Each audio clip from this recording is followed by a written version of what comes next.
but just for us, Yeah. for everybody watching, what was it and what has come of it and how did we get to NASA and so forth?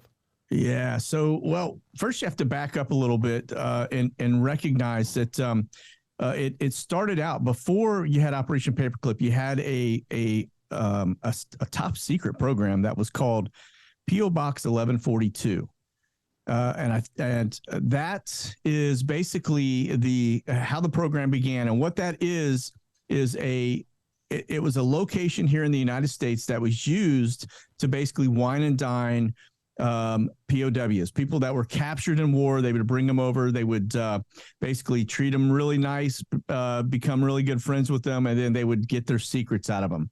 And so that is how it started. And then from that, the next step was actually Operation Paperclip. And Operation Paperclip was where they basically went in and recruited German scientists that were running the Nazi camps. So basically the guys that were doing experiments on people inside of the concentration camps.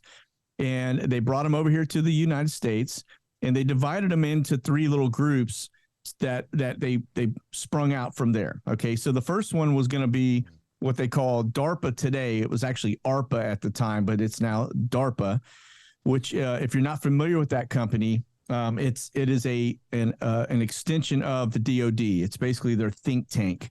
Kind of think of it like Skunk Works for Lockheed Martin, right?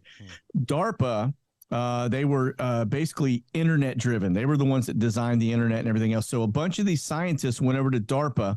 Now, if you're familiar with DARPA, they're the ones that created Facebook, Instagram, Google, LinkedIn, you name it.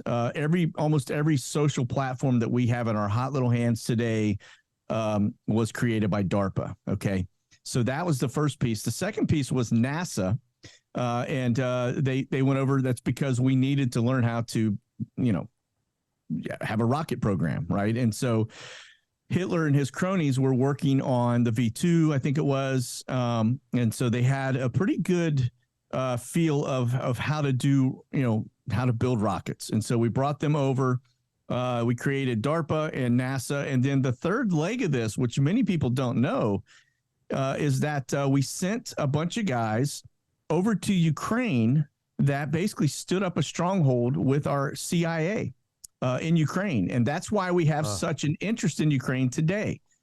Because we have been there ever since. They stood it up I think it was around 1948, and the documents are out there. You can go Google it, and you can pull it. It'll give you all the intel about. It's in a PDF form. It'll give you all the information you need to know about what we did over there, what we're doing over there. But it never went away. And so all three of these I don't know, vehicles, I guess you could call it, exist today, right? You've got DARPA, you've got NASA, and then, of course, you've got the CIA. And now you see why there is such a interest in Ukraine, why we continue to pump money into Ukraine, because there are a boatload of things over there that we have a vested interest in and that we don't want to go away.